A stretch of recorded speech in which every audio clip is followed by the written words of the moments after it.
Welcome back to the cellar, and it's round 2 of Trappist beers. Westmalle Dubbel against the Trappe Dubbel. Can you spot the elephant in the room? One of these beers isn't Belgium. The Trappe is the only Trappist brewery from the Netherlands. I said in the last video there are 11 Trappist breweries in the world. 6 of them are in Belgium. One of them is in Holland. So I thought if we're doing Trappist beers, it's probably best if we do a comparison to see what the difference is.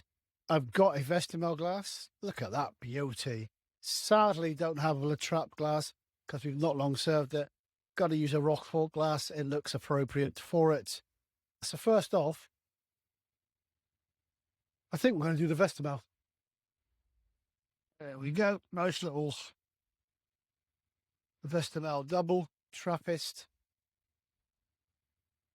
Ding. You know where it's going, don't you? Over there. This is Westmalle Dubbel. This is a Trappist beer. This is 7%.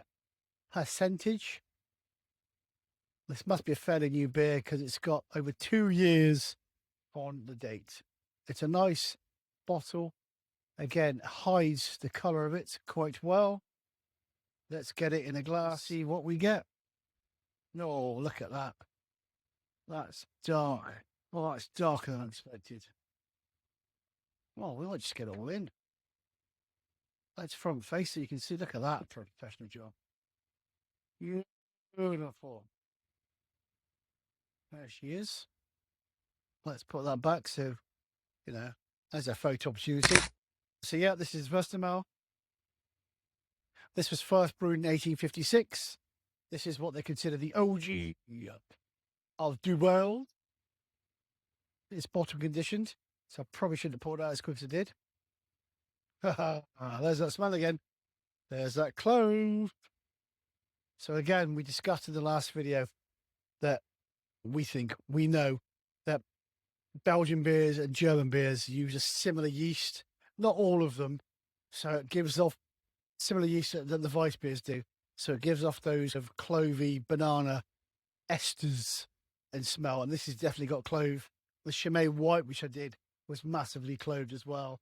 Although the other beer I did, which I've forgotten, the Trappist Roquefort, was nothing like that at all. It was completely like this dark, toffee and wintry. So let's have a quick smell. Like I said, I can smell clove straight out of there. No, it's quite sweet on the smell. Again, maybe because it's bottle conditioned, it's very clovey from the bottle, but from the, that's why it's got that massive great big head on it. Look at that, and that massive great big space here. This is so the beer can breathe. Again, like I said, they're very, very strict on their glasses and what goes in what. Again, the Trappist Roquefort was in a similar glass, just slightly white. The Chimay was in a fatter glass.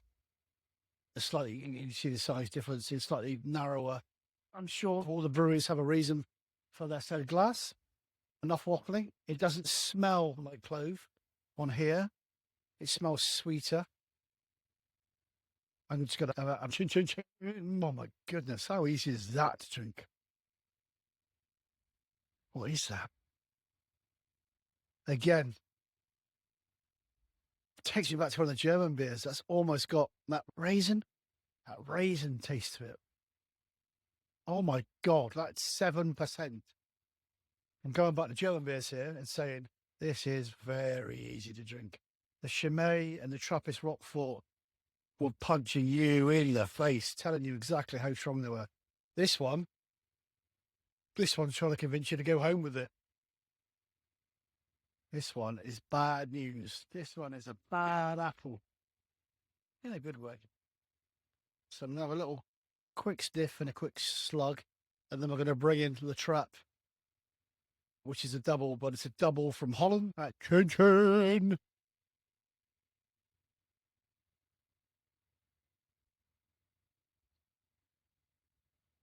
Oh, it's so easy to drink. sweet, but not in a sickly kind of way, and not in a Weizenbock bock kind of way. That kind of real sweetness. This is subtle sweetness. This is like really subtle. There's no maltiness to it. There's no bitterness to it. There's no backbite. There's no real undercurrent. It's very soft. It's really velvety and sweet. Okay, so that's Westmalle. We're going to put you aside for the minute while we go in for the trap. So let's get this open. Again, this literally has a D on it for Dubbel. I'm guessing you know where it's going. I always take a bottle of limoncello them. So yeah, let's get this in the glass. Again, I don't know what to expect. I expect it's going to be lighter than that one. That was quite dark. I might bring this one back just so we can see comparisons. Again, these are all in stock here, have been for years. We've listened to customers when they ask us. We've increased the German beer line, as you saw in the last video. So let's get a smell of this bad boy. This is Le Trappe. This is Holland's only Trappist beer.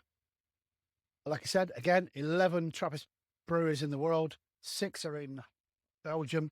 1's in Holland. Literally no carbonation. It's very dark. Dark, dark, dark. Was not expecting that dark. It's almost as dark. If you get, for instance, it's got a hint of ruby to it. You're right. So let's give it a taste.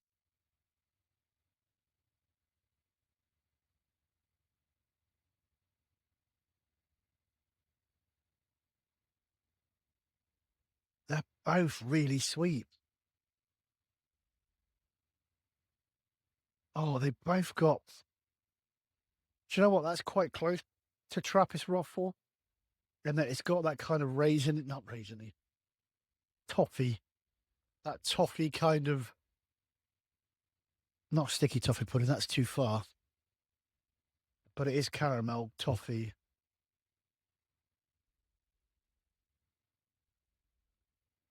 Definitely softer than the Westmalle. Definitely softer. It's just that. Do you know what it is? It's dates. It's that weird datey figgy smell. Well, yeah, it's definitely got a date figgy taste to it, or smell to it. Not taste, maybe. Maybe. I'll see what to find out in there. Chin-chin.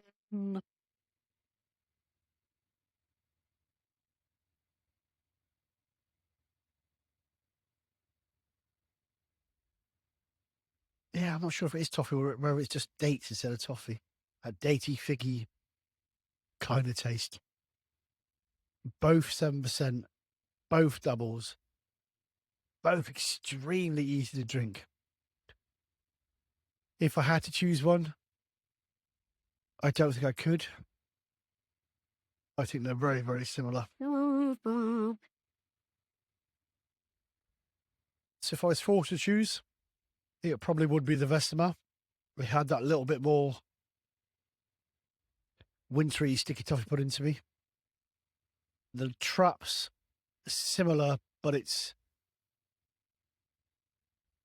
we serve both here. Like I said, the Trappe's a pretty new addition. And between me, you, and these fools, I didn't know it was Dutch. I thought it was Belgium. So only today, when I come to this video, I've looked at it and realised, well, it is a Trappist beer. So we now only do 14 Belgian beers. We do 14 Belgian beers and a Dutch Trappist beer. So yeah, that was my opinion. What do you think? Have you tried these 2 Trappist beers? Have you tried any other Trappist beers? If you have, let me know down in the comments. Subscribe if you like what I'm doing. We're going to carry on doing some more Belgian beers. I'm going to do next Orval, what do you want to call it. I will do that as a standalone video because I don't think much can compete with Orval when it comes to taste and complexity. And then we may well go into deliriums, and we may well go into fruit beers, which I have plenty of. Other than that, chin chin, try more Belgian beers, try more styles. Get out there, enjoy your local pubs, use them or you will lose them. Peace and love. Peace and love.